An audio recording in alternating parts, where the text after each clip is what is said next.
नमस्कार, बहुत स्वागत है आपका। आप देख रहे हैं स्वराज एक्सप्रेस। मैं हूं आपके साथ राघवेंद्र। बुलेटिन की शुरुआत करते हैं। बड़ी खबर है बीजापुर से, जहां माओवादियों को एक बड़ा झटका लगा है। 34 माओवादियों ने आत्मसमर्पण कर दिया है।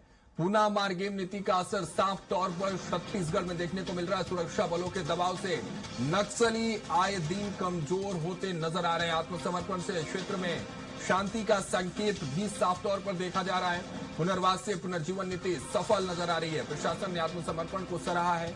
आत्मसमर्पित पर 84 लाख रुपए का इनाम है।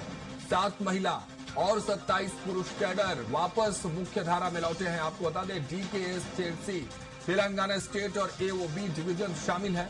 डीवीसीएम, एसीएम, पीपीसीएम और पीएलजीए सदस्य भी आत्मसमर्पित में शामिल है। आत्मसमर्पण से क्षेत्र में शांति की उम्मीद जताई जा रही है। एक सुखद तस्वीर एक बार फिर से छत्तीसगढ़ के बीजापुर क्षेत्र से, जहां 34 माओवादियों ने आत्मसमर्पण किया है। एक बड़ी कामयाबी है और लगातार पुनर्वास नीति का असर छत्तीसगढ़ के अलग अलग नक्सली क्षेत्रों में देखने को मिल रहा है। इसी सिलसिले में बीजापुर से एक तस्वीर सामने आई है। 34 नक्सलियों ने इस नीति से प्रभावित होकर, सरकार की इस नीति से प्रभावित होकर आत्मसमर्पण का फैसला लिया, जिसमें 27 पुरुष कैडर शामिल है, वही 7 महिलाएं भी। 34 आत्मसमर्पित नक्सलियों में महिलाएं भी शामिल हैं।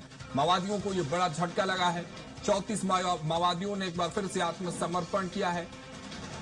लगातार जिस तरह से डेडलाइन की तारीख नजदीक आ रही है, आए दिन ऐसी तस्वीरें आत्मसमर्पण की देखने को मिलती है। पूना मार्गेम नीति सरकार की साफ तौर पर असरदार छत्तीसगढ़ में नजर आ रही है और सुरक्षा बलों के दबाव से नक्सली कमजोर होते नजर आ रहे हैं। चाहे नक्सलियों के भीतर वो डर कर लें जान जाने की, या फिर सरकार के इस नीति का असर कह लें, क्योंकि सरकार की नीति में साफ तौर पर चाहे केंद्रीय गृह मंत्री ने जो बात कही और मुख्यमंत्री ने मुख्य धारा में लौटने की बात कही, सुनिए क्या कुछ कहना। हम लोग मुख्य धारा में जाके सिलेंडर करके हम लोग फरवरी के साथ हम लोग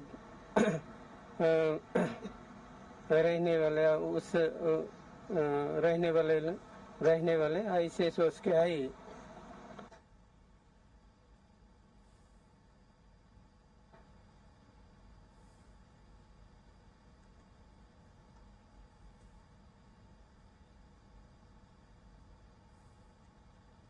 आज हमारे लिए खुशी की बात है कि आज 34 जो माओवादी कैडर के लोग हैं वो बीजापुर में आत्मसमर्पण कर रहे हैं, जो पुनर्वासित हो रहे हैं।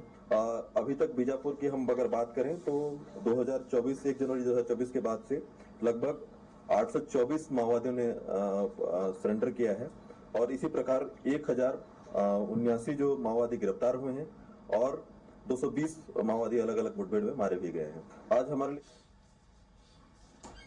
हमारे सहयोगी नवीन मोडला जुड़ रहे हैं और एक जानकारी देंगे। नवीन, देखिए, अभी पहले जब ये खबर आई आपने बताई और हमने उसको ब्रेक किया सबसे पहले, तब ये बात थी कि करेंगे, लेकिन अब तस्वीर भी सामने आ गई। वो 34 नक्सली, 34 माओवादियों ने अब आत्मसमर्पित कर दिया। बताइए, विस्तार से जानकारी दीजिए। इन 34 माओवादियों में कौन से वो बड़े चेहरे थे, क्योंकि इनाम इन पर भी बड़े बड़े जो है वो पहले से लगे हुए थे और इनकी तलाश भी लगातार वहां जारी थी और ये बड़ी कामयाबी है। फिर से एक बार।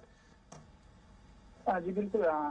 जिस तरह से जो बीजापुर जिले में माओवादियों ने जो 34 माओवादी कैडरों का जो आत्मसमर्पण हुआ है, कहीं ना कहीं सुरक्षा बलों के लिए ये बहुत बड़ी सफलता है और माओवादियों के लिए झटका भी है, क्योंकि जिस तरह से लगातार जो सुरक्षा बल कार्रवाई कर रहे हैं, जिससे और कुछ माओवादी सरेंडर मुख्य धारा में लौट रहे हैं, प्रशासन की नीतियों को देखते हुए इसका लाभ भी दे रहे हैं, मुख्य धारा में लौट भी रहे हैं। इसी तारतम्य में जो आज 24 कैडर जो माओवादी का आत्महत्या है, जिसमें 84 लाख का इनाम था और 7 महिला माओवादियों और 27 पुरुष जो माओवादी कैडर हैं, ये मुख्य धारा में लौटे हैं।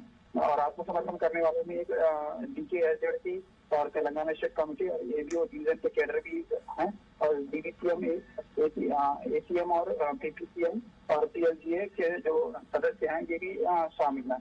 और जो छत्तीसगढ़ के शासन की जो नीति है, पुनः मार्गेम पुनर्वास से पुनर्जीवन की जो नीति है, उसका भी असर देखने को मिल रहा है और आने वाले समय में और भी कई माओवादी कैडर जो है आत्मसमर्पण करने की उम्मीद बताई जा रही है। जी नवीन, अगर बात कर ले, खासतौर पर बीजापुर अपने आप में बड़ा नक्सली क्षेत्र रहा शुरू से, लेकिन धीरे धीरे तस्वीरें वहां बदल रही है।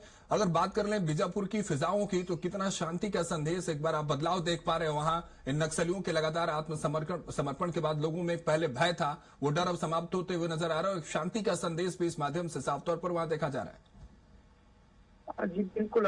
जिस तरह पुराने समय में आज से तकरीबन 1-2 साल पहले की अगर पीछे जाएं तो जिस तरह माओवादियों के इलाके में क्योंकि आम नागरिक को भी जाना है, वगैरह नुमाती से जाना फैलाव नहीं था। ऐसी परिस्थिति में जिस तरह शासन जो कार्रवाई कर रही है नक्सलियों के साथ जो मुठभेड़ हो रही है, जिस तरह से गृह मंत्री अमित शाह जो डेडलाइन क्लियर की है मार्च 2026 का, तो उसके तहत जो सुरक्षा बल लगातार जो कार्रवाइयां कर रहे हैं, कहीं ना कहीं नक्सलियों में भय पैदा हो चुका है और आने वाले समय में निश्चित तौर से ये जो माओवादी हैं वो कहीं ना कहीं समाप्त होंगे। और जो विकास की बात है, जो ग्रामीण इलाकों में जो जहाँ पर विकास नहीं होता था, नक्सली जैसे सड़क पुलिया निर्माण को लेकर विरोध किया करते थे, ग्रामीणों को मुखबिरी का आरोप लगाकर मार दिया करते थे, तो वो परिस्थितियां बिल्कुल वो सारी तस्वीरें, पुरानी तस्वीरें बदलती हुई नजर आ रही है और डेडलाइन जैसे जैसे करीब आ रही है उस हिसाब से तेज गति से सुरक्षा बल अपना काम कर रहा है। फिलहाल बहुत बहुत शुक्रिया आपका हमारे साथ जुड़ने के लिए, इस खबर पर तमाम जानकारियों के साथ।